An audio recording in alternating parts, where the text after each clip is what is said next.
Thanks for joining this class. There are a few things to say about it. It is an open class, it's an open lecture. But it's also a class in cultural studies and history at SAS. So it's a little bit confusing, but it does mean that we're being filmed, and it does mean that there is an audience that is theoretically beyond just the students. So this means that sometimes I will say things that you already knew, because you're trained in cultural studies. Sometimes the material has to be both accessible and highly scholarly. We're going to achieve it. Generally speaking, we're going to have lectures for an hour, and then maybe after the public part, we can have a more of a student discussion. Okay. So that's one thing to say about the format. I suppose the point of the course is what I need to say about. It is several things at once. It is, first and foremost, a class about sin and about the history of sin. What is sin? It's an interesting question, the definition of sin among theologians. Is it simply doing something wrong? According to what? According to what code? Is it doing something that is against God? Well, you can still sin if you don't believe in God. You can still sin according to a moral code that we all have. Sin, by most definitions, sin is the voluntary doing of something that is against your better interests, your better health. Believe it or not. Sin is something which you have to therefore have a few things in place to understand. On the one hand, that voluntary dimension is important, okay? That you choose to do something wrong. Sin is not when you accidentally kill someone. Oh, that's still bad. I mean, let's hope it doesn't happen in this class. It's very bad, all right? But it's not quite sin by this definition. It's accident. It's misfortune. Sin involves, therefore, the psychological element, the individual who chooses to do something which is wrong. Now, how wrong? Wrong according to what? This is the important other aspect. Something that is against your own interests or your better health. Well, I mean, who knows what that is? This is where it becomes very tricky, and this is where we can be extremely historical about sin, because it presupposes an idea that some measurer, some person or body who measures the fact that you have sinned, who tells you have sinned, or who writes literature that allows you to tell yourself that you have sinned, should know something about what's in your better interests that you don't. I think it's easy if we translate this to food.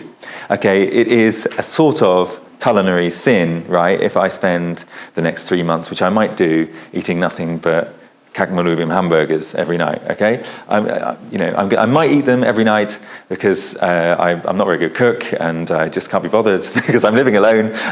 So I might do that, and it's a sin, right? According to what? According to the best interests of me as a body in terms of nutrition, right? I'm going to possibly get heart disease. So that's quite easy to understand, right? There's some body or person or set of knowledge in the world that can tell me that that's a bad thing, okay? Like nutritionists, people who've measured heart disease deaths in hospitals, all sorts of people, right? Works quite well for food. When we think about it in terms of our morality, our psychology, our relations with others, is it a sin to be proud? Is it a sin to have pride? To believe that I did it all myself, thank you very much. No one else had anything to do with some success that I have. Now, this is where it gets quite interesting, and that's where we can be historians properly about sin. Sin as it develops, as a set of criteria develop to judge this was against your interests. We maybe don't believe anymore that pride in those terms is a sin, far less a deadly sin. But in certain historical circumstances, declaring that your success was all your own doing is measured as against your better interests, and which is fascinating. Okay. So anyway, the purpose of this class, on the one hand, is to understand these sins, these 7 sins that we'll talk about in 1 second. But it's also that element there to understand the culture in which these sins are declared to be against people's better interest, in which a culture which is massive, obviously. I'm talking about medieval culture, but there's also modern culture. I'm talking about the last 2,000 years of mostly Christian history, which is a lot, too much for any person or class to do.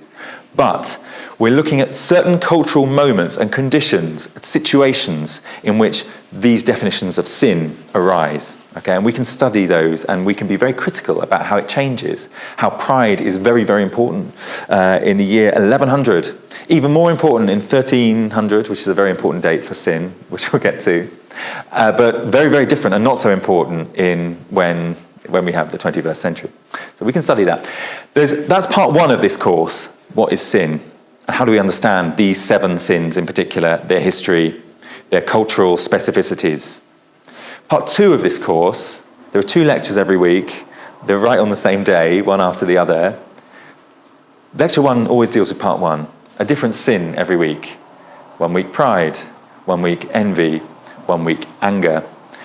Part 2 of this course, lecture 2 of each of our meetings, is something else. It's about the Middle Ages. And this is my chance to finally teach the European Middle Ages at this school. It is not just a detached class on the Middle Ages, sin and then the Middle Ages. Of course, the two are together. We are going to study medieval Western history insofar as they can teach us about these sins, and we can study how, for example, pride or envy operate in medieval society. So it is a challenge, guys. There are 2 things that we have to do. We're going to study sin as something which floats free from the strict, we're going to study it as philosophers, traveling across time and space. Okay, studying pride across time and space, lust across time and space. But the second part of the course, I want to anchor us in the Middle Ages and to understand how, because after all, the 7 deadly sins as a concept is a medieval one. It's a medieval Christian one. It's one that shaped Western history in a very specific way in the Middle Ages. That is to say, not just as a fun model or not just as something that people discussed in universities, but as something that actually was important in the way people thought about what it means to be a human being, what it means to have a community, what it means to be a moral being in this period. The Middle Ages, that's when this becomes extremely important, especially between the years 1100 and 1350, with 1300, as I say, being an important date, which I'll get to in a minute. You'll have to guess why. That's when it becomes very, very important. So that's why I think it's worth it. It's worth studying the Middle Ages for 8 weeks. I do not know if any of you have studied the Middle Ages before. I do not know. Has anyone? Could you? Any formal way? Like the... Yeah? Fantastic. Okay, right, I'm going to rely on you to help me.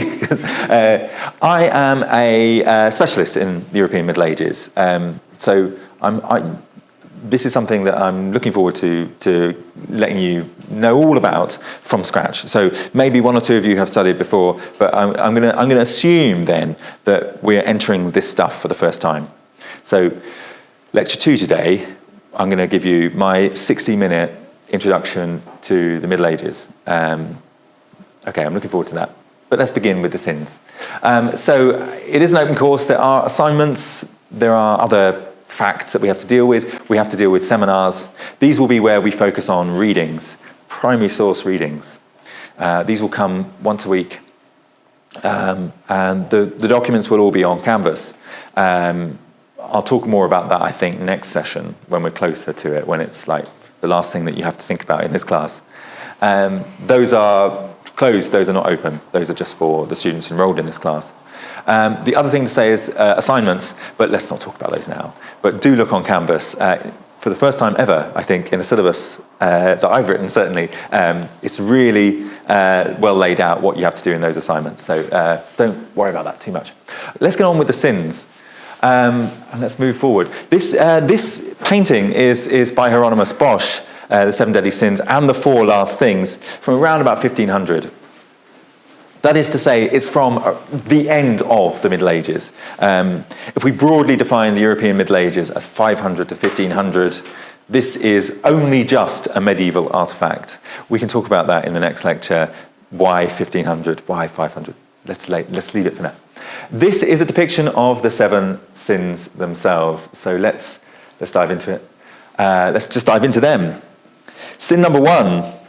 I should say that Bosch is here in his lovely roundel, of course, drawing on 1,000 years, over 1,000 years of thought about sin and of thought about the deadly sins in Christian culture. It's interesting that he pairs it with the four last things, but we'll get there maybe if we study this in more detail later. Sin number one, and it is always sin number one, it is always the root of all evil in medieval analysis of sin, is pride. What does pride mean? Why is pride number one? I thought pride was a good thing. Pride is something that we associate with, with things that we're most fond of. I'm proud of, let me think. I'm proud when my child started to walk. I was very proud. It's a great thing. Why is this a sin? The thing to say, of course, it is not the same pride, or at least the language has changed. But anyway, the word in Latin is superbia, which you can see here.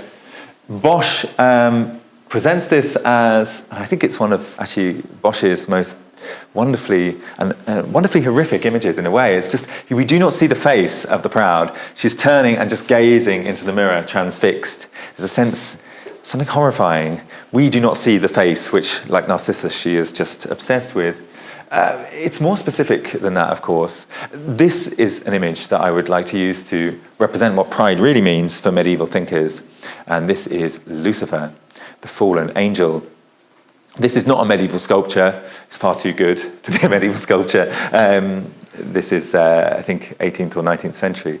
It's in Belgium. It's stunning. Why is Lucifer the image of pride? Well, quite simply, guys, pride as a sin in medieval thought, I generalize because there are many different versions of this, but pride generally is that sense that you, the individual you, do not require a community. I think that that's the best definition of pride. You do not require anyone. You do not depend on anyone. This is the sin of pride in the Middle Ages. You are just an individual. It's very interesting and very shocking in many ways how different this is from 21st century common belief about the individual and about pride. Lucifer is the absolute emblem of this because, of course, Lucifer believed in biblical legend. Lucifer was the highest of the angels, the great angel who shone brighter than the others and believed that he did not need God, that he was powerful enough in himself. Did not depend on anyone. He could shine, his light was strong enough that he didn't need God's light. It could shine for itself. And Lucifer in the legend, I should say there's much less of this in the Bible than there is in Apocrypha, the stuff that surrounds the Bible, the non-canonical texts that are then later written, or the legends, or plays. There are plays written about Lucifer where Christians explore this idea like completely detached from Scripture. But in all of these legends, Lucifer believes himself to be independent of God and is then thrown down to the bottom of hell. For Dante Alighieri, he's the reason why 1300 is so important. He went to hell in the year 1300, according to his own legend, which he was strong in creating. For Dante, Lucifer was plunged down into the earth, and he made a crater so deep, right? He's plunging down this big V crater, and now sits at the bottom of it, and that is hell for Dante. That is Inferno. That is the cavern that leads down to Lucifer, right at the bottom in ice, suspended there. And he's got, who has he got? He's got Brutus, who murdered Caesar in one hand, and he's got Judas, who betrayed Jesus in the other, and it's this monstrous hell. It's not hot at the bottom of hell. It's horribly, horribly cold, and it's still. Nothing changes. Lucifer is a symbol of pride then. What does this mean in practical terms? Well, look, we're going to have a whole lecture on pride, so I'll get into it then. In practical terms, this is a vision of sin that wants us to believe that all human good does not come from the individual, it is connected to God. Or, if you prefer, if you are a little bit phobic of the word God, which, it's okay, of course, to even be a medievalist and to not really like this stuff, community is the other word. This can be translated as a sin against believing the self matters over and above community. I do not need anyone else. A medieval vision of pride as sin translated to your modern day life, which has nothing to do with God, translates fine. It's your belief that, for example, in your studies, all you need is just to be alone with the books and you can get the first class degree. That would be pride for this. It's believing that you don't need others. Because, of course, if you don't need others, they don't need you. What would community look like if we all were just individuals who worked on our own initiatives? You know, the medieval vision of pride teaches us that community requires interdependence. And so smashing pride is about accepting and understanding that, for example, that good student needs other students to talk to, needs to be in a class with others, listen to other people's points of view, listen to your views on the Middle Ages. If I am not proud, I accept that I may have been studying this stuff for a very long time, but there's always more, and there's always, I need to listen to other people's views. That is how to conquer pride in the Middle Ages. Envy. Envy is number 2. There's a caveat to this, which is to say that envy is not one of the original sins. It gets added in later, and I'll talk about that in a little moment. But we're going to go with the canonical 7, as established by Gregory the Great, sort of, and then, for me, canonized in Dante's Purgatory. And after that, there's no... But also, they're canonized by the 12th century. And invidia is the Latin word. Envy is always number 2. What is envy? It's very important, this distinction. It is not jealousy. When you have envy in medieval thought, it's not that I want something that you have. I'm not envious because I wish I had a teaching position at where is it? Sotscombe. No, but like, I'm not envious. Like, that wouldn't be, that's not true envy. Wanting something else. This is something else. No, it's much worse, guys. It's much, much, much worse. Maybe the most disgusting sin. Envy is not wanting to join Sotscombe. Envy is wanting Sotscombe to fail. That is envy. Envy is wanting, of course I don't want that. Envy is when you want something that you want someone else to fail. You want the destruction and loss of something that someone else has. Invidia is precisely that. It is this, and often represented, Giotto has a famous painting of envy, which is a snake coming out of someone's mouth back into their eye. Disgusting image. We'll look at it when we look at envy in the week on envy. Hatred, really, of the other. The wanting the other's destruction. In the Middle Ages, a common target of invidia or envy are other communities, and we will look, for example, at anti-Semitism, violence against Jewish people. But this goes 2 ways. Also, the Christian idea that the Jews are envious of Christianity, that they want the destruction of Christianity. They want to kill, for example, Christian children. This is an image. This is, as if you're really on top of your chronology, you'll know that this is later than medieval. This is a woodcut. So it has to be 16th century, which is true. So it's a bit later than medieval. But it's a woodcut of this idea of a conspiracy of Jews killing children. There's a famous case that we'll look at in our week on envy from the 12th century when there's this idea, this little boy called William is found dead in a forest, and the community in Norwich, city in England, the community decide that this was a Jewish plot, that they plan to kill ritually a child because it's coming up to Easter and they want to reenact the killing of Christ on this child. So this is obviously like this crazy idea, and I think that's also a historical category. It doesn't stack up, really. You know, there's no evidence of any of these conspiracies ever. There's only evidence of a Christian fantasy of this conspiracy. So that's one idea of envy, the idea that the Jews envied Christians, but also the idea that the actual reality in many cases that Christians envied Jews, the desire for the destruction, annihilation of the Jewish population.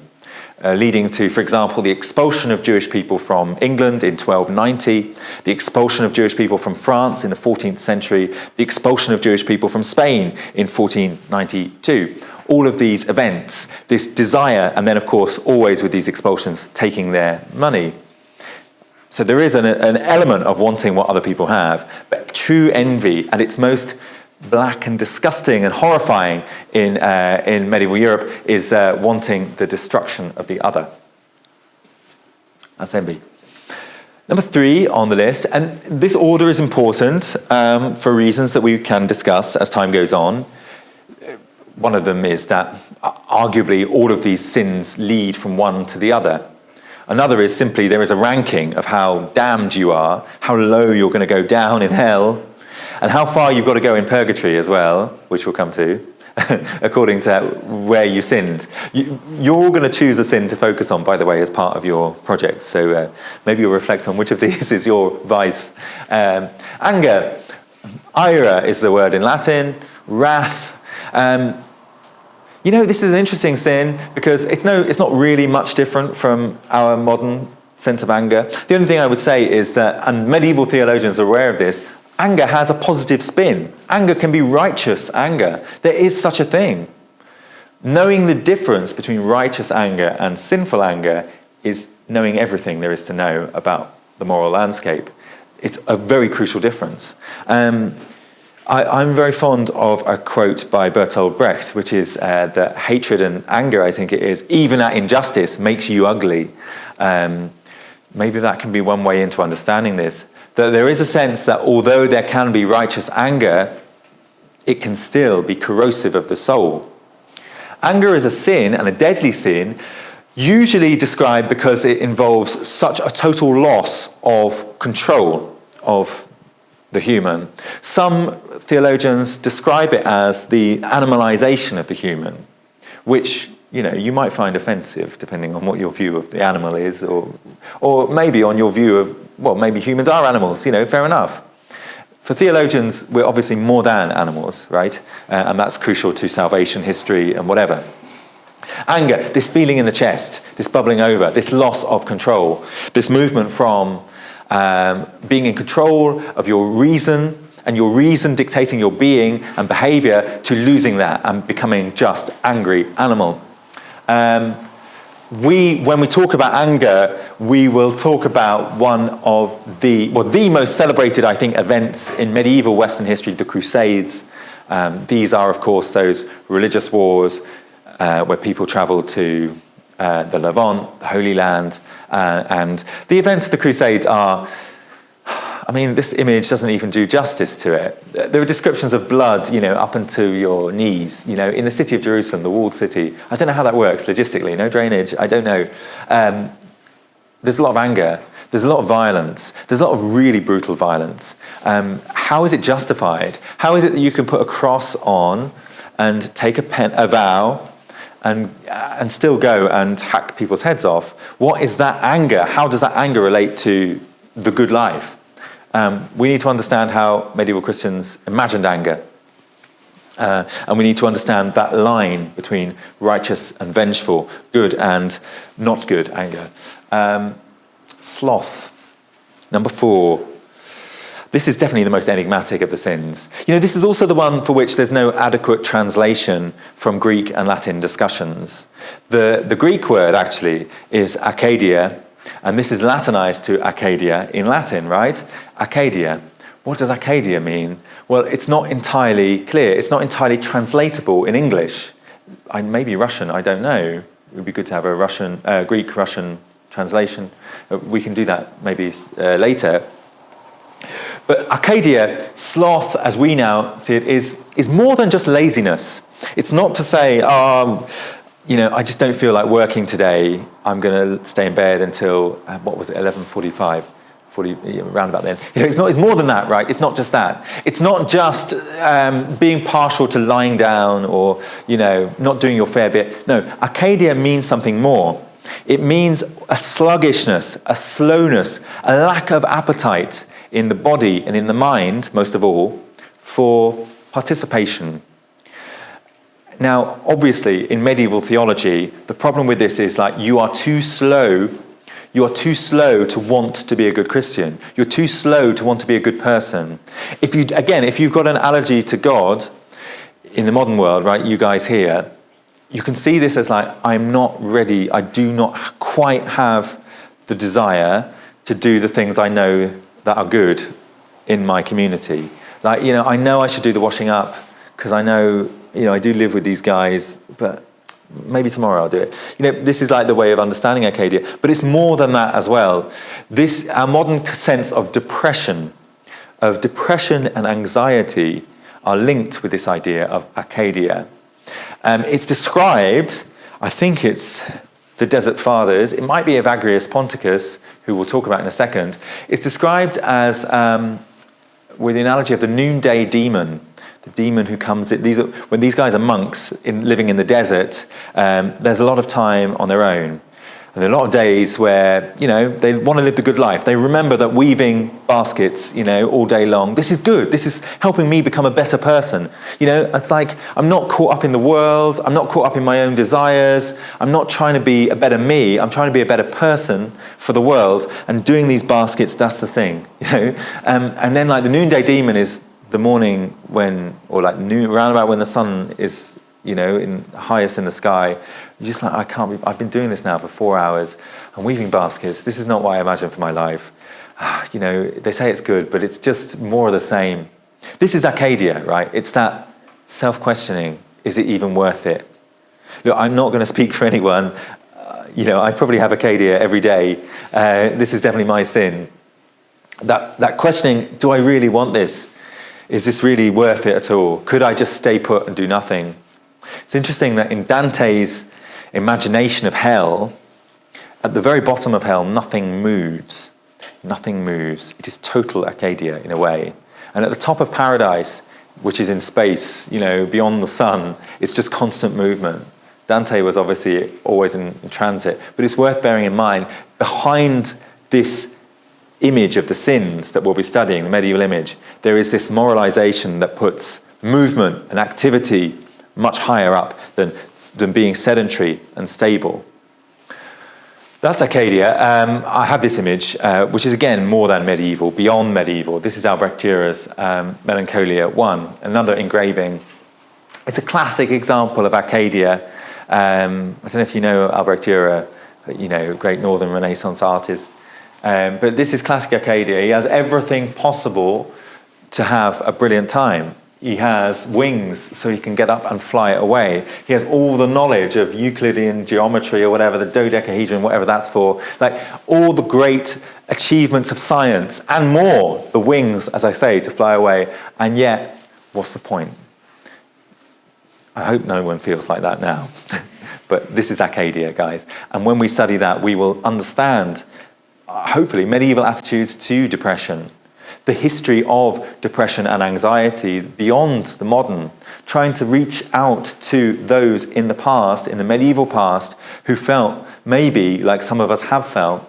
And what did they do? How did they understand that feeling, which I think is inevitable in the human, of sometimes just not being bothered?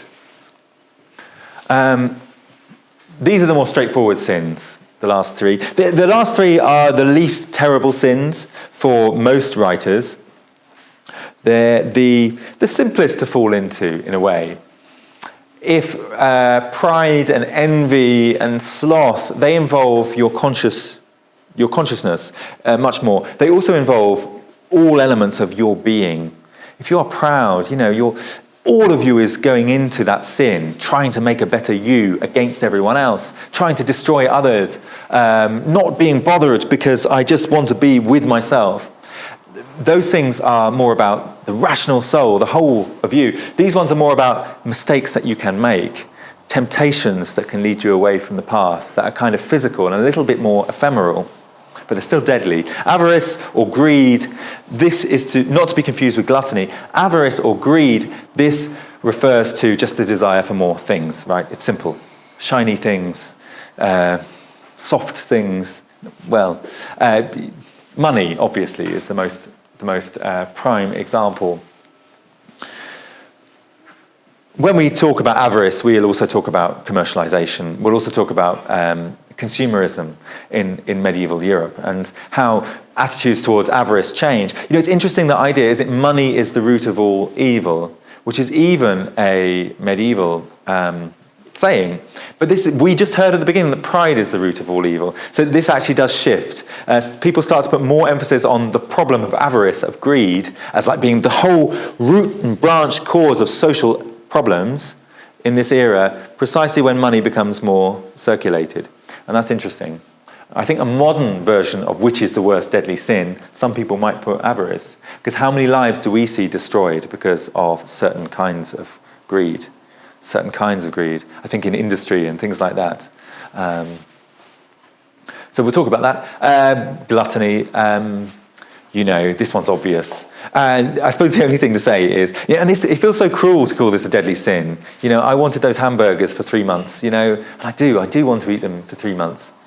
But, it is gluttony, isn't it? And what does it mean? The thing is that I suppose that to be gluttonous is to want more than you need. And arguably, this is why it's so deadly. Now, for some Christian writers, gluttony is actually the first of the deadly sins, because Adam in the Garden of Eden wanted the apple. He didn't need the apple. Imagine to be punished for just wanting an apple. As for gluttony, it seems so cruel. It's supposed to be good for you. But anyway, the apple is the wanting the thing that is excessive. And so for some writers, gluttony is the beginning of all vice, because it's the first time that you start to say, I want more than I need, just because. I'm insufficient, I want more. I'm not going to be moralising, guys. I just want to make it really clear. I'm not saying all these things are bad now. This is obviously a historical class, okay? So I'm not telling you that gluttony is wrong or anything like that. I'm just trying to... But I understand that sometimes it can sound like I'm channeling the medieval theologians directly. The other thing is to say about this is the word is gula in Latin. It's more than just food, of course. It's also intoxication, being drunk. This is also part of gluttony. And a lot of medieval writing about gluttony is also writing about, what is the level beyond which you have drunk too much, you have let yourself go too much. How does that connect with other vices? Do you know, they once did a study of the amount of barley that was produced in England, in the Middle Ages, and around about, I think, the 1200s. How much of this grain did they produce? And then they looked at how much did they use in other consumption. And then they worked out that basically the amount of this grain they were producing could only be used for beer consumption. So then using that, this is like the kind of work that happens in some of these universities.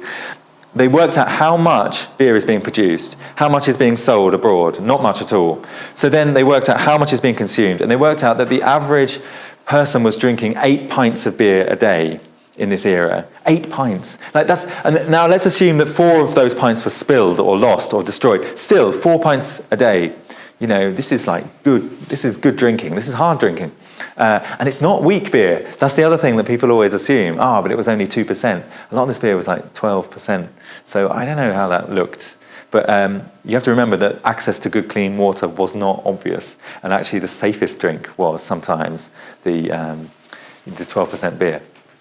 So gluttony, we will talk about that. And of course, the final sin, the least terrible sin for Dante. For Dante, it's just, you spend all of this time going up Mount Purgatory, and then you get to lust, and really it's just a bit of a tickling of some fire, admittedly fire, just a bit of a tickle of fire, and then it's over. Lust is the final sin. Luxuria is the Latin word, which takes us a little bit beyond just sexual desire. Of course, it's excessive sexual desire. You know what lust is. I suppose the specific medieval dimension is to acknowledge that lust is wanting more of other humans, isn't it? It's wanting that thing beyond what is socially acceptable with other humans. And it's that wanting, of course, which is the problem. I think it's not a problem to understand this now because we live in the 21st century when, certainly in the West and I'm sure everywhere, we're painfully aware of how lust can be destructive of people's lives, okay? Harassment and other things. It's interesting, though, to study lust in a medieval context because arguably it's the Middle Ages that invented love as we know it. It's not possible. It's not possible to invent love. I know that feeling is not invented, no. But the concept that defines and frames the feeling that hopefully we all have every day or whatever, or never, but sometimes, of love, right? That feeling, the thing that frames that feeling is a medieval concept. The idea of undying love, love that ennobles us, that brings us beyond ourselves. This is a classic medieval idea. For Bernard of Clairvaux, my favourite of the 12th century monks, love is how you come to understand God, right? You begin, that feeling you feel when you fall in love. I'm sorry, this is going to spoil it, But for Bernard, he wants to rain on your dreams. That love is really about the most beautiful thing in the universe. He says yes, it is, but you've got it mistaken. When you fall in love with someone, you're falling in love with God through them, which is so imagine saying that in your. I love you, but I just want to clarify, it's really God that I love. And it's you're just more like a sort of transparent window through which I'm seeing God. Imagine that. Yeah, anyway, that's Bernard's advice, for people in love. But this is where lust becomes interesting. And actually, it's Bernard of Clairvaux himself who says that ultimately lust is a good thing, insofar as you can learn to redirect it the right way. Lust is this this beautiful desire, possibly for Bernard. He knows that it can also go horribly wrong. It can also be really filthy and disgusting and other things. But he says the trick is to take the spark of lust and turn it into love and love for God. And it's not just the monks, it's the poets who write about this. The troubadours are the first great love poets in the Western tradition. They do as much to invent this concept of divine love as anyone else. And yes, it is a lot of men writing poems saying, I love you, oh, if only I could have you, but I know I can't, and really I see the beauty and truth of the universe through you. There are a lot of poems like that, and they are kind of beautiful and sometimes a little bit depressing. It's like, come on, guys. So much of this masculine, unrequited love. They are beautiful poems, though, and we will look at some of them. There are also women who write about courtly love and also mock the genre. Marie de France being my favourite, who mocks all of this, men loving women, but really loving God. And we'll read some of them too. And that's lust. Okay, so those are the medieval sins. There's also a modern element to this class, right, that we are reflecting. In each of those lectures on the sins, we are going to reflect on the modern and how we frame these sins right now. This is not quite right now. This is the year 2000. This is a painting by Kevin Grass. It's an American artist. It represents the 7 deadly sins. I think you can probably get them all. This is not one. I think this should have been pride, but no. Apparently this is, so we have pride here, looking in the mirror. Doesn't seem much like medieval pride to me, but it's close. But you see, this is one of the modern problems, conflating pride with self-love. Well, it's not quite the same thing. Or vanity. Envy, you can see her envious stare. She's pregnant, but wanting not to be, possibly. You see avarice here. This is standard, needs no explanation. Lust needs no explanation. Gluttony needs no explanation. Sloth, Arcadia, just sitting down and watching the TV. Again, this is not the greatest image of sloth. Anger represented on the television. But as I say, this would have been a great version of pride. With every modern representation, I should say it became very popular in the 90s and 2000s to represent the sins in different ways. We can always see some element of tension with medieval ideas, elements of tension in hierarchy, in the way they're framed. Some are richer than others. This is not particularly rich. We only get one snapshot. Here's another one. I won't go through them, but it's another painting of the sins. I think, once again, gluttony is obvious and sloth is obvious, and lust is always obvious, avarice too. Magnum, this is horrifying. This was in the 1990s. The 7 deadly sins is a way to market ice cream. I think I remember this pretty well. Maybe this is when I started being interested in this topic. I don't know. Only €1.45. Actually, that dates it. The euro was introduced in year 2002. All right, so it's fairly recent, more recent than I thought. Okay, look at these. I don't know how they relate to their flavours. The only thing I would point out here is the substitution of envy for jealousy, which is common. and is a reduction of medieval, or, the true theology of the sin. Although what do we expect from Magnum? I'm sorry, I don't know why I'm saying.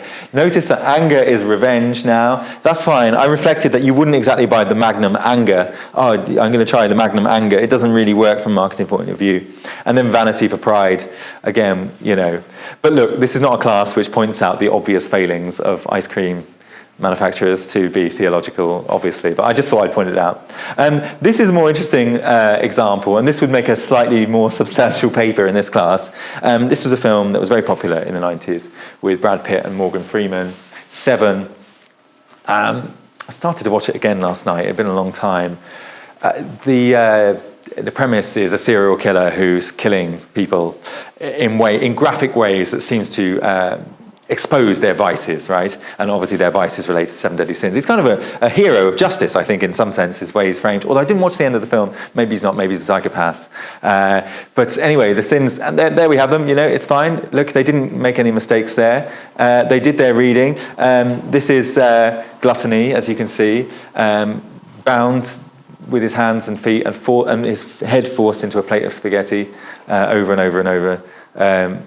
Horrible. As I say, they did their reading, and this is like this scene in the film where Morgan Freeman's he's got to go to the library because he's got to read all the sources on the 7 sins. And he's got Dante's Purgatory, the Canterbury Tales, the Parson's Tale, that's one of the Canterbury Tales, and the Dictionary of Catholicism. This is too short a bibliography for your assignments, just so you know. But it's good, it's pretty good. And Purgatory is definitely, the filmmakers were right, that's the place to start, definitely, 100%. But it's interesting. You know what's really interesting about that, actually, is that Dante himself was one of the first advocates for this kind of punishing the sin in kind. The idea that you were gluttonous in your life, now you're going to get gluttony. Now you're going to have as much food as you want. You're going to have too much, you're going to be sick. You were angry, now you're going to be punished with anger. Dante is not quite like that. Sometimes it's the opposite. The slothful are forced to run a long marathon round and round and round the mountain that goes on for 1,000 years. Sometimes. But this film definitely adopted that mentality, that punishment in kind. And we sometimes call it something like an ironic view of sin and punishment. Ironic in the sense, but it's obvious. He loved spaghetti and now he's been killed by it. We discussed it in our sense of humour class, irony. So I don't want to go back to thinking that way. It's terrifying. But anyway, okay. And then I don't know this. I was hoping that some of you had heard of this. Anyone? Okay, Alina. Okay, all right. So there's a real axis of 7 Deadly Sins anime fans over here. That's good. Can you explain this to me? I tried to watch it, but it's just It was way over my head. Okay. Can you give us? English is only for first year students. Okay, that's okay. Maybe. No, I. Okay, so we've got my Wikipedia knowledge is all we know. Okay, so from what I understand, this is an anime in which. No, I don't know. But all the 7 sins are personified, right? And the character has to go and defeat them all. Is that right? Something like that. Okay. All right. I was just interested. It would be a good study for this class. You see that even from this brief analysis, this brief kind of research that I did, we can see that there's some glossing on what these sins all mean. All of the 7 sins are present and correct. They haven't substituted envy for jealousy. They haven't substituted anything else. The important thing about this is it's much richer for your analysis because embodying these sins in characters means there's lots to analyse about what characteristics they're given, what kind of vice do they live. Are these characters presented as people who fall into their vice? Are they presented as being psychological flaws or just physical flaws? Are some of them presented with good aspects? Does anger also have a virtue? I just don't know, guys. I haven't watched it, but I thought I should flag it up. If anyone's an anime fan and didn't know there was a series, I think it's on Netflix. So there we go. Right. Any questions about the sins as they are categorized, or anything you want to ask at this point about the 7 sins? Yes.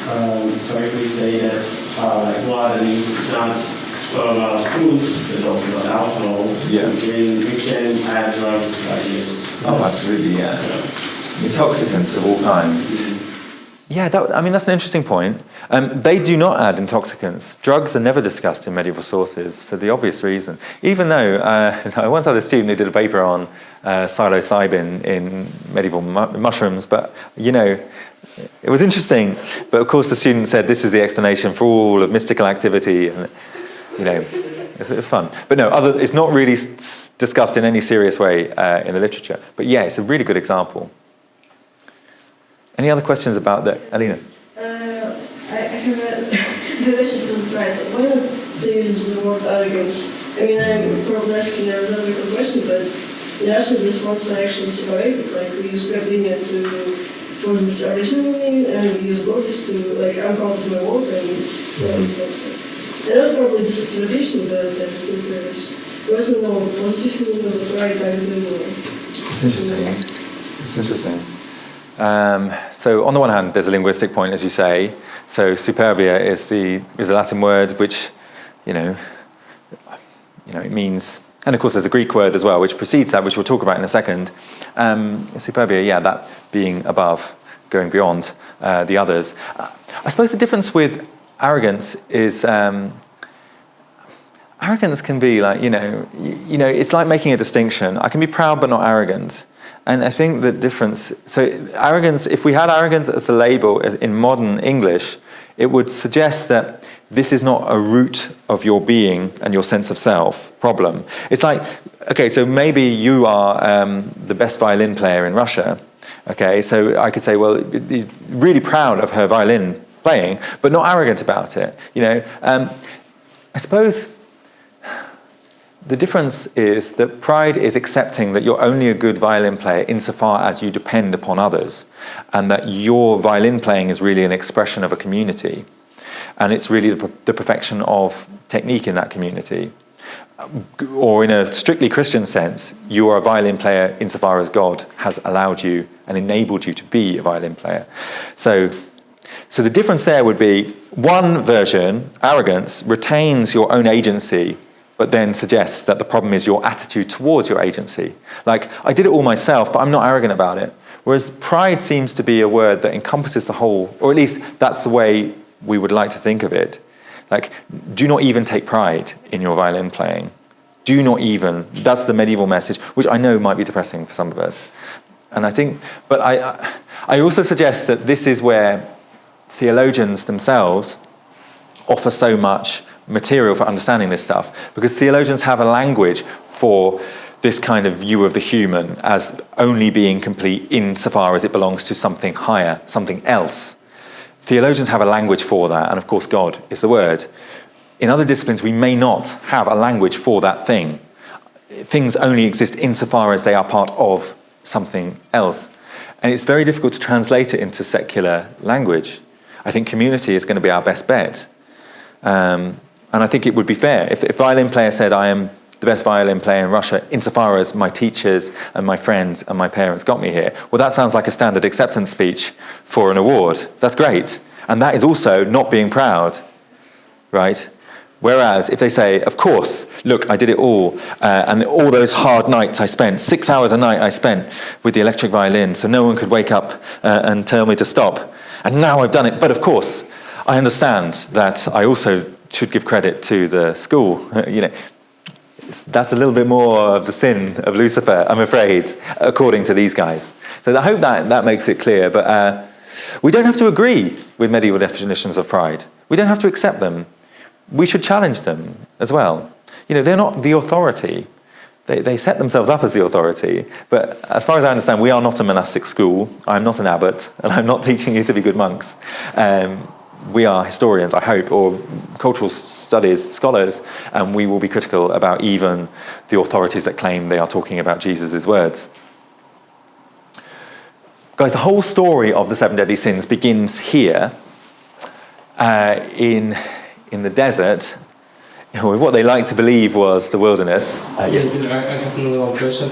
we're talking about Catholic theological tradition in this school, because I checked beforehand, and in, for example, Orthodox Church we have like 8 sins, and when we are talking about greedy, it's interesting for me how this Protestant ethic and the spirit of capitalism is like overlapping with this greedy. There are some difference between Protestant and Catholicism in this case? Yes, good question. Very good question. And I suppose one case study would be Dante versus Milton. You know, a Catholic writer Dante versus Milton, a Protestant, and we could do some analysis. I don't know the answer to your question, so it's a really good question. It'd be a great study. How do the sins change under Protestant thought? Now, the broad brushstroke answer is, of course, Protestant Christianity is much more about the individual and the individual's relationship to God. Sounds like pride to me, but you know, that would be a Catholic view. So I don't know how it modifies. I don't know, for example, how Martin Luther, or let's say Calvin, saw pride. Calvin, who was the architect of Protestantism. It would be a great question. I don't know. What I would say is that we are looking here in the Middle Ages, and this is where chronology is so important. Up until the year 1050, I think it's 1054 actually, there is no difference between the Greek Church, the Orthodox Church, and the Catholic Church. They're all one church. They are operating in 2 different languages for the most part. There are other languages, but mostly Greek and Latin, and that does make a big difference. Then in 1054, it's over, the Great Schism. It's all about the Greek-Latin translation issue. They call it the filioque cause. You know, I don't want to talk about it, it's too awful. But they argued, and it was inevitable, right? Because they're dealing in 2 different languages. It's really difficult to come to a precise agreement about a text, which is, after all, what the whole thing is based on, the biblical text, in 2 different languages. So that's a big split. So when we talk about early Christianity, the Desert Fathers, they're all part of the same corporate entity, more or less. Then the other big split is, of course, as you mentioned, the Reformation, 1517 in Germany, in what is now Germany. Martin Luther later on in the 1520s and 30s, Calvin in other parts of France, Switzerland, other parts of, and eventually Scotland, and of course eventually America. Protestantism becomes a different form of Christianity. We are not looking at Protestantism in this class explicitly, but we will refer to Protestant Christian ideas as we go. And I invite you all, if you're doing a study, for example, you chose avarice or greed as a study for your sin portfolio, for your final project, I'd be delighted if you did a study, the difference between Calvin or Benjamin Franklin as Protestant and Dante as Catholic. This would be really interesting. Okay, so that was an important question. Thank you. All of them very important questions. Okay, the desert is where it starts. The ideas of the sins begin in this strange place, this very, very, very strange place in human history. Strange place insofar as not the location so much as a strange activity that took place. In the desert here. Now, this is Alexandria, okay? This is the Egyptian city, which was so important in the early the early first millennium, the first 500-600 years, 700 years of, and more than that, of the year after Christ, right? The CE, the Common Era. Alexandria was so important. Massive city, extremely cosmopolitan, international city, has a very important marketplace which trades with the whole world, the Silk Road onwards to Europe. Very rich, very wealthy. Real centre of Christianity, also real centre of what was the Roman Empire as well. It was one of the 4 centres of the Roman Empire as established in, I think, the 200s.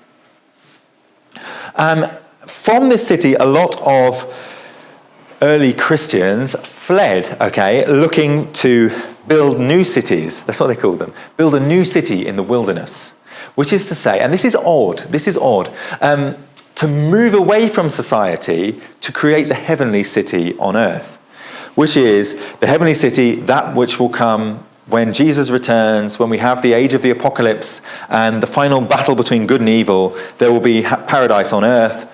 Arguably, these monks are trying to build something like that community now, in the here and now, out in the wilderness. Arguably, also, they are just nonconformists. people who do not get on with the establishment of the church and who believe that real, pure religion, pure Christianity is going to go on if we go off with the community and live a good life in the wilderness. They're a little bit like hippie communes in the 1960s, right? And maybe today, I don't know. I hear there are some of these in Russia. But, like, okay, let's have a community, let's move away, let's get away from it, let's go into, let's go beyond Khanty-Mansisk, north somewhere and find some beautiful wilderness like this, and we'll set up our community, and we'll be good people, and we'll make the new humanity, which is beautiful, without actually making new people, obviously, because they're celibate. Okay, so these are the monks. They're kind of problematic in the sense that they don't answer to authority very well. And after all, who said in the Bible that you should go off and live on your own? It seems to me that it was a text that was supposed to be about reforming society through society, not necessarily by withdrawing from society. Anyway, a few of these guys go, and one of them is Evagrius Ponticus. This guy here, he's living in the 4th century. Now, we could talk about the very earliest monks, like St. Anthony and his temptations in the wilderness. They are all important. I'm focusing on Evagrius because he's the first, actually, to talk about the passions of the soul, the 7 deadly sins. He calls them 8. He's the first. But he's interesting as well because he's not just somebody who's gone off to live in the desert. He's also an intellectual who's done all of his university learning and has been extremely literate and then goes off to live in the desert. He's the best of all worlds. Apparently, he's got all of the learning to understand the highest writings of his time. He also understands, we think, some of the Platonic Greek philosophy, that was so popular. And he writes in Greek. But he also is a great Christian writer. Evagrius comes up with his 8 passions. He calls them 8 generic thoughts, okay, in Greek. What is this? Tempting thoughts, maybe. It's interesting that the word is generic, like general. Like, in other words, they can happen to all of us. There are 8 generic thoughts that contain within themselves every tempting thought. First is that of gluttony. Okay, he uses different Greek words. We'll talk about that in a second. Gluttony. Notice that that's first. It doesn't mean it's the worst, but it means it's the first. As in, it enters our soul first. And with it, sexual immorality. 3rd, love of money. 4th, sadness. 5th, anger. 6th, Arcadia. 7th, vainglory. 8th, pride. Whether these thoughts are able to disturb the soul or not is up to us. But whether they linger or not, and whether they arouse passions or not, that is up to us. Loads to talk about there. We'll talk about the individual sins themselves, or thoughts. One thing to say is that notice that the battle against the sins is the battle of the individual human for their soul, essentially. And this is a theme that comes up again and again. Let's just look at those sins in their number form. What do you notice? What is now missing that was there? Can someone just point out the obvious loss or gain or whatever it is in this first version of the sins? And that someone will be you, Alina. Well, sadness is there for some reason. Yeah. Of course, we've got 8, haven't we? We've got there's a couple of things. So, obviously we've got vainglory as well as pride, kenodoxia, vainglory. Boasting would be another way to say this. Maybe like your arrogance, not your arrogance, but the arrogance you mentioned. Okay, so boasting, basically. So maybe it's like, I boast, right? I believe myself to be better, and then ultimately that leads to pride, which is the total belief that everything I do is my own. But yes, sadness. So it's not just other words, like, and it's not sin, but we're missing envy, right? Oh, envy, of course, yes. We're also missing envy. No envy for some reason. We have sadness, but not envy. Yes? What is the difference between vainglory and pride? I don't understand. So, vainglory in this idea, and it's a good question because Gregory the Great asked himself the same question and decided there was no difference. Okay, so you're on the same page as him, the greatest of the popes. But look, basically the idea here is that, kenodoxia, vainglory is you believe that what you've done is excellent and you boast about it. You're magnifying your own achievements. But the difference with that and pride is it's more than just your achievements with pride. It's your whole being. You yourself are great. Everything you do, if you are prideful. But maybe more than that, you just believe in your own isolation with pride. So vainglory is a piece of pride. Precisely. That's what Gregory also said. He said, you're absolutely right. He said, yes, vainglory is part of pride. Very good. Very good. Okay, there's no envy. Why? Why no envy? I don't know. We'll have to get there. There is Arcadia and sadness. Two different, sloth and sadness. Vainglory and pride and sloth and sadness are going to be folded together later, so much in the same way. The most important thing to say about this, though, is notice how he is framing them. They are not deadly sins. They are generic thoughts, tempting thoughts. The difference between a thought and a sin is enormous, right? It's not just that, it's not, with the sin, it's like the action is the important thing. You have put this into action. So you might make that distinction. It's up to you. There's no answer to this. The other distinction might be that, they're different. This is more like advice for how you deal with things that we all come upon. These are just generic thoughts, guys. You're going to have these thoughts. You're going to have thoughts of sadness. You're going to have thoughts of sloth, lust. You're going to have thoughts of anger. Evagrius will tell you how to deal with them one by one. Deadly sins, that's much more like there's something gone wrong with you. And that's a problem, isn't it? That's a very different conception of what the human is. And a very different conception about what the human should be. Should you be perfect, or should you just be human? Should you be full of all sin, or should you accept that these things are just part of life? That's a big distinction, a very big distinction. Just something to say, Evagrius doesn't invent this idea from nowhere, but we don't know where he got it from. We don't know where Evagrius Ponticus came up with this idea that there are 8 generic thoughts that you, the individual, must battle one by one. One answer was like, okay, he's taking the Greek idea of the gods, and the fact that there are different gods that dictate different parts of our existence. Now, there aren't 8 gods. There are more, I think, but still, okay, here are 8 gods. Some of them are quite easy to locate, like, for example, where's Venus? She's not there, but Venus and lust, Mars and anger. And some are less obvious. I don't think it's so clear. I would say that scholars have had real big arguments about this. I don't know how much it matters. If you're really interested in nailing down where did this stuff come from, it's really interesting. And then you can see all sorts of answers. Like 7 is a sacred number in the Jewish Kabbalah. But it was 8 for Evagrius, wasn't it? So it doesn't really add up. Zoroastrianism has sins catalogued as the important, things that you must overcome in Zoroastrian tradition. But there's 30 of them. So, it's not quite. But still, the roots are unclear still to historians. The next guy, and he's also known as, brilliantly, John the Ascetic, John Cassian. He's the pupil of Evagrius, and the important thing is he puts all of this into Latin. So if you're really a geek, if you're really interested in the linguistic difference, which, as you say, is really important, between, for example, gastromagia and gula, the different words for saying gluttony, there is a difference, maybe. What was the Greek word is porneia for lust, which you probably recognize the first 4 letters. The Latin word is luxuria, and this is different. There is a difference there. So Cassian puts it all into Latin, and he has this same tone.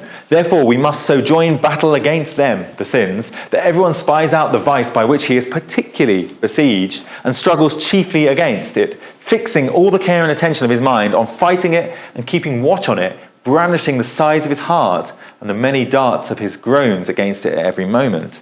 Brief translation of that is, for Cassian, it's important. You all have one individual vice that's your problem, and you're going to focus on it. That's going to be your project, by the way. As I say, you focus on one vice. It doesn't have to be your own vice that you suffer with, obviously. But Cassian's like that. But notice again that military aspect. You're going to fight. You're going to be watchful. You're going to fight against these problems of your soul. For Cassian, it's the same group. There's just a different order, vainglory and pride. But there's a different Latin word, which I'll come to in a second. For each of these, it's obviously now in Latin. This is where things start to expand. With Cassian, in the Latin tradition, we now get this great outpouring of material. It's not quite great yet. It becomes really strong later. but people start to imagine the life of the sins, the 7 deadly sins in people's lives, as a way of understanding what it is to be human, what it is to negotiate their contemporary world. Prudentius, his Psychomachia, is an example. This is a poem. It's written in Latin. It's from the 5th century, so it's just after John Cassian. It is, or is it the 6th century? Oh, forgive me, please. But it's later than Cassian. But this describes a long poem that describes the battle between different sins. So the idea is that, like, this is not obvious what's going on here. This one's more obvious. Like, anger is in battle with, I love patience. Patience doesn't mind. Patience doesn't mind. You just hit me all you like. And this happens in the poem in a really dramatic way. This one, it's obvious, isn't it? It's obvious what's going on here. Is it? Okay. No. Anyone? Does anyone know? Yeah, I'm kind of confused. I do know the answer, but I'm still confused. This is obviously gluttony. Is this a salad? He's got his head in. I don't know. This is like intemperance. Yeah, I'm confused. This is what the caption says, guys. This is from the British Library additional manuscript 24199, folio 20R. If you do read it, you can see it. No, but if you can look at, actually, if you search that online, you can find all of these presented on a British Library website. This is temperance. She is capable of, what is she? So maybe she's just gently pouring salad oil onto her salad, which is, no, I don't know. Anyway, that's what it's described as. But anyway, the point is, right, that in this poem, the sins takes on a life of its own. It's all about, and they become personified. Gluttony, or even, let's go back to anger, she's better. Anger is a person. Anger has a form. Anger does things in the world. It's a poetic character and can be defeated by a poetic personification called temperance. Pixar has a movie called Inside Out, which some of you may have seen. It's a classic example of like this. Disgust is a character. I forget the other ones, but there are 5 different characters, parts of the mind, and they're personified, just like Prudentius. Now we come to yourself, Pope Gregory. Pope Gregory is the one we blame for making these sins into the 7 that we have today. Pope Gregory the Great wanted to be a monk, okay? He was a brilliant monk, a brilliant mind, and he was perfectly happy in the wilderness, in his monastery, but then he became pope. He was just too good as a monk, I suppose. It was always a difficulty for him, but he ended up being the great scholar pope, and definitely towers above all other popes in the first 1,000 years. I think we're prepared to say the first 1,000 years of the papacy. Gregory is the greatest. That's why we call him Gregory the Great. He writes about the 7 deadly sins and gives them this order, right, that we now have today. There's only one slight adjustment, isn't there? But we see pride, envy, anger, sadness, avarice, gluttony, and lust. Obviously, the difference there is tristitia, sadness, becomes acedia, sloth, in later works. And that is pretty universal. And Dante would be the great example. Notice the Latin words, if you are interested, they are there when you choose to do one of your sins. If you say, I'm definitely going to do my project on envy, then it's good to know those Latin words. It's good to look it up, good to find out what the associations are with something like invidia. I believe the vidi is important there. It does relate to seeing. But anyway, you can look those up. The explosion of artworks I talked about, I'll just talk about 1 or 2 of them. This survives pretty enigmatically from a church in Surrey, not too far from where my mother used to live, from the year 1200. And this is, these are the 7 deadly sins being punished in hell, in our inevitable hell. Again, it's one of those things where I did know where they all are in the picture, but now, I might fail on this test. I believe, oh my goodness. No, I can't even point out one of them to you, can I? Come on, I must be able to do better than this. Let's just pretend this slide never happened. I want you to look at that's your homework, is to look at this and tell me where they all are. And these are the demons torturing them. The sins, as I remember, are slightly bigger than the others. I think this is the first one. Let's move on. The point there is, right, that these things start to appear in artwork. People, in other words, are engaged with them. And this means more than just a superficial observation about art history. It's important. They're living in people's popular consciousness.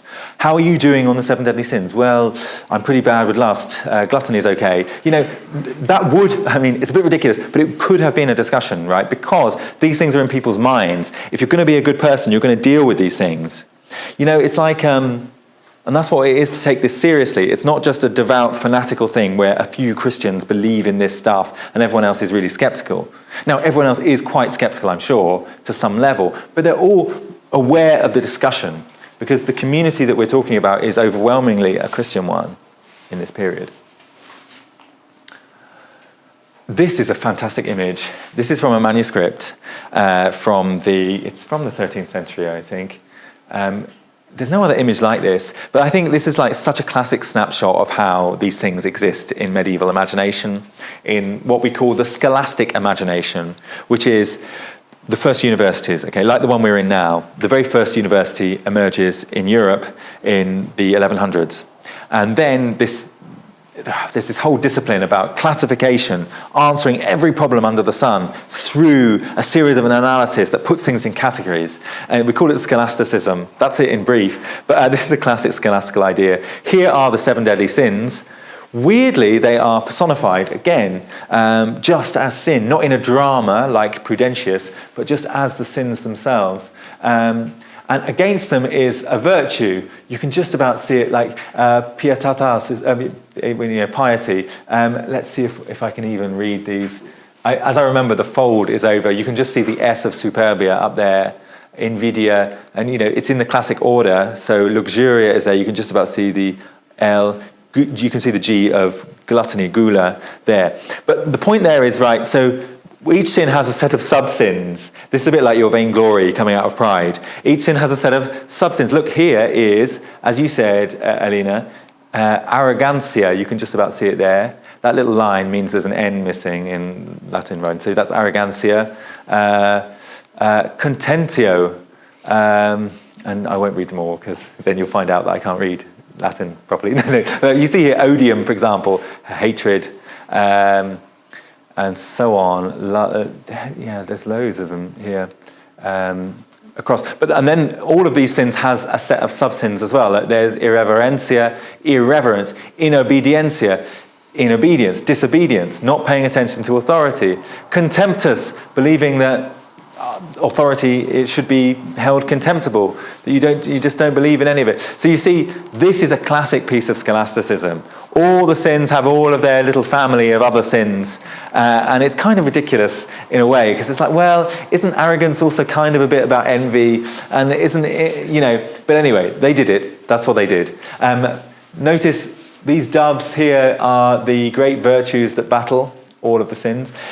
It's common in medieval thought that each of the deadly sins has its opposite. So pride has humility, avarice has charity, and so on.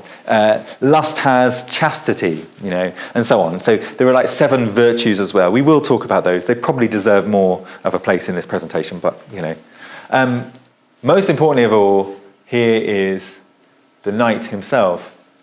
I think that this is the best image to think about how the sins play a role, strangely, in the life of certainly 13th century Europe, that to battle the sins is to be a knight, to fight them. Okay, it is a military operation.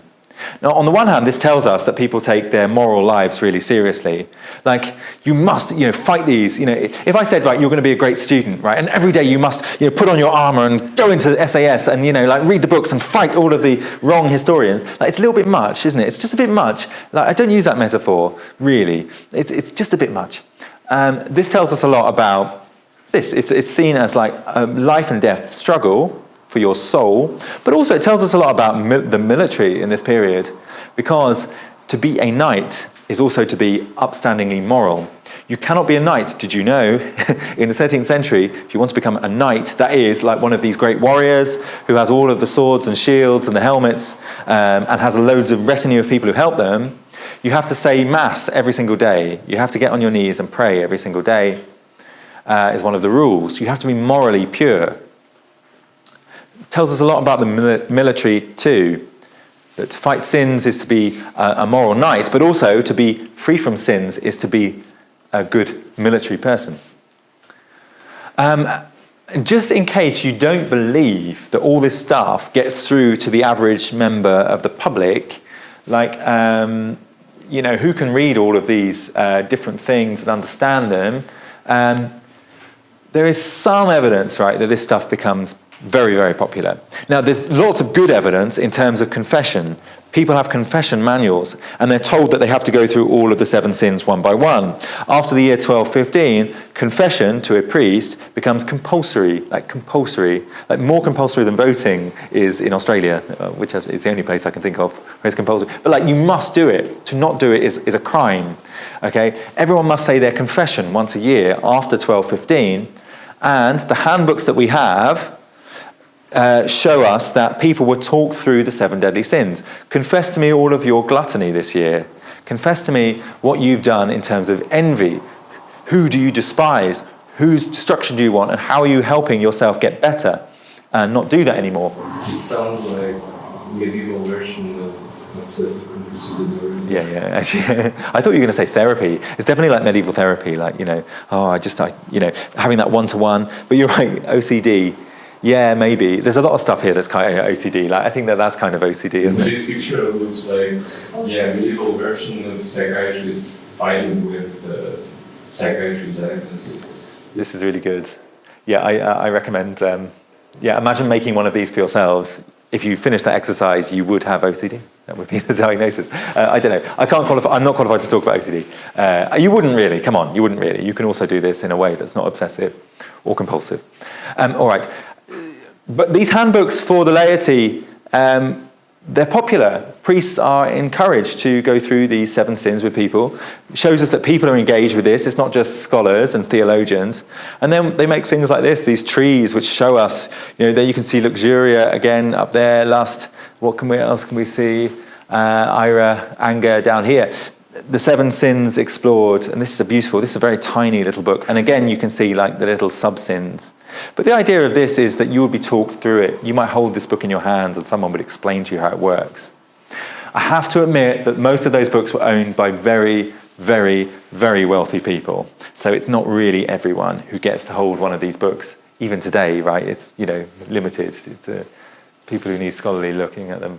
But still, the literature's out there. Okay, finally, and I promise this is finally, because we've got about 15 minutes and I want to have a discussion at the end. 20 minutes we have. Dante Alighieri, he is going to be maybe our chief guide through all of the sins. Why is he important? Of course, I don't need to say all of the obvious introductory things about Dante, maybe, like he's the great poet of Italy, of the Italian language.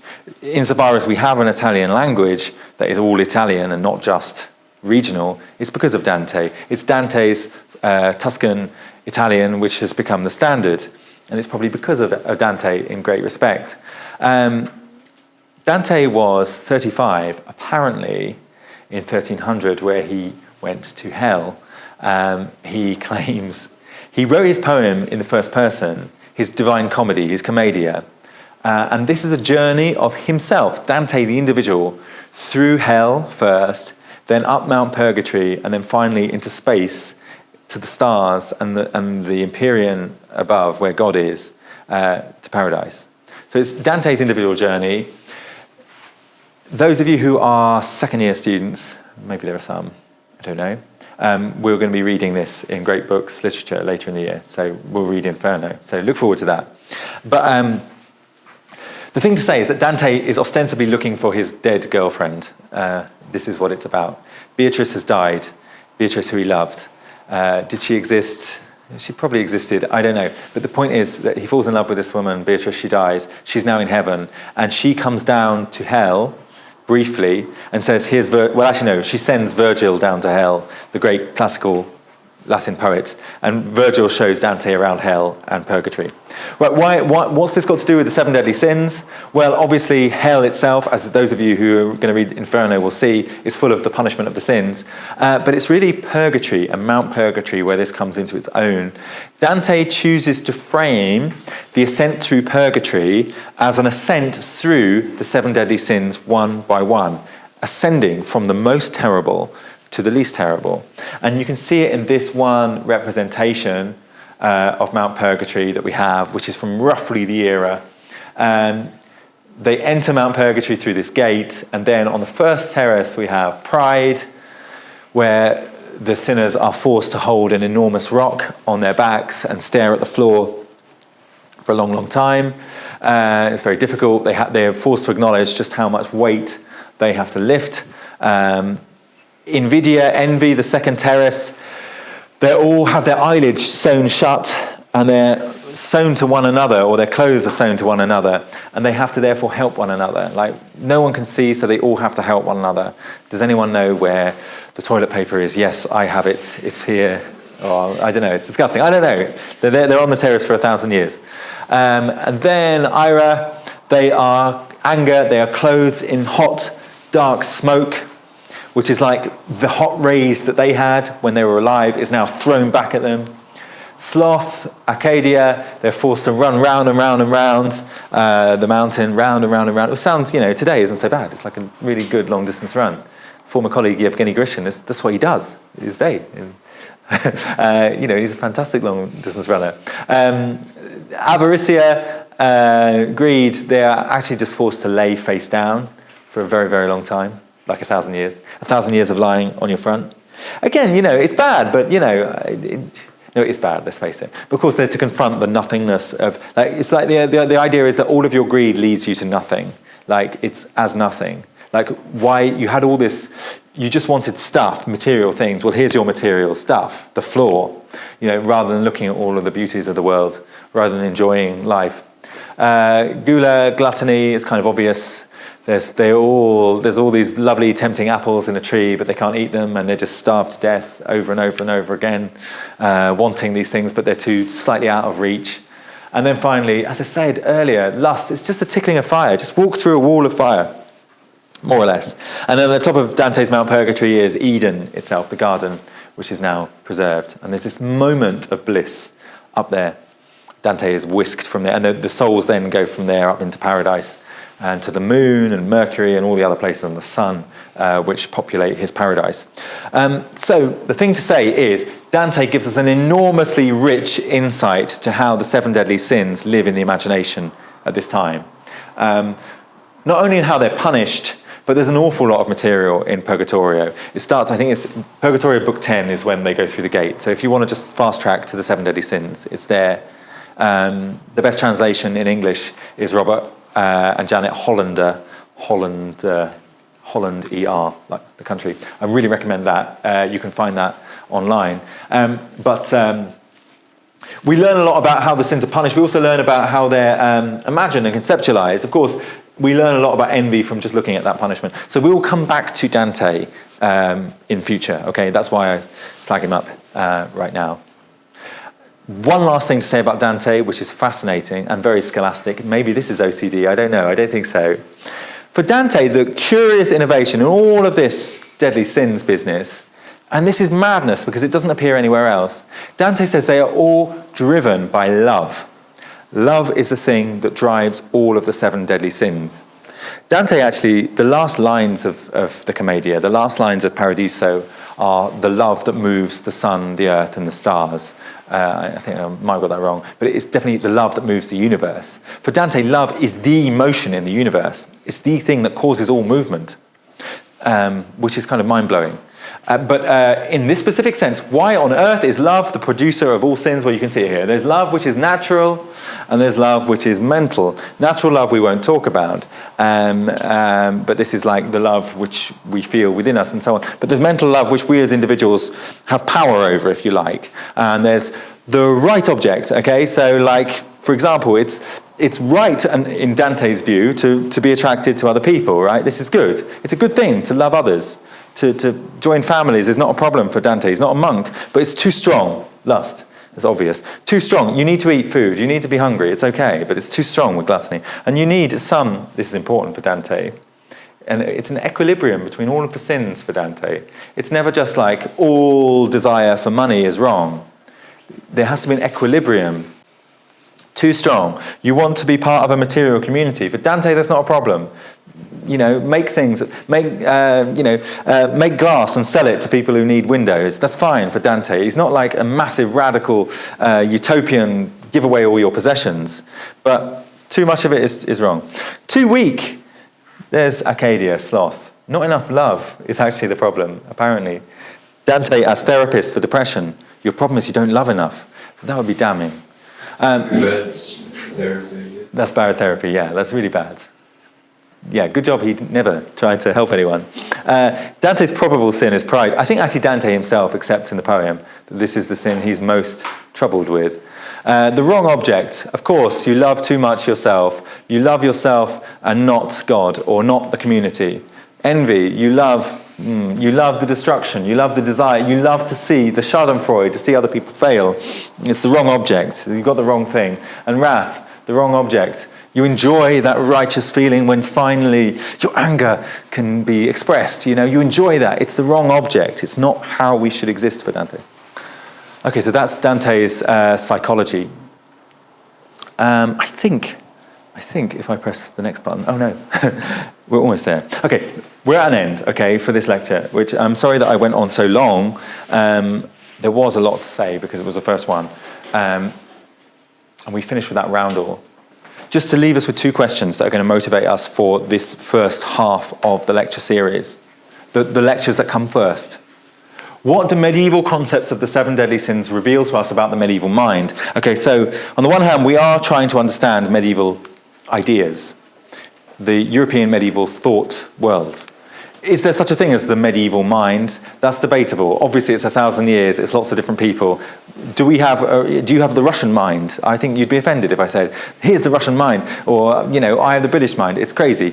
But still, there's some degree to which we can say there are some dominant thought patterns in medieval Europe that we can understand by looking at the seven deadly sins. Like medieval ideas about community, we can understand them better. What do we learn about changing attitudes to the human, to morality, and to ideas of community and justice by comparing approaches to the sins across the 1,000 years? So that's the other thing we're going to do. By comparing medieval and modern, I hope it exposes to us all in a new way some of our own contemporary concerns about the human, some of our own contemporary issues and problems about morality, or what we do differently, which reveals to us what we actually see now. By studying the medieval, we're also exposing, it's a great way to understand the present. By looking at the medieval, we will understand the present in new ways. And justice and community too.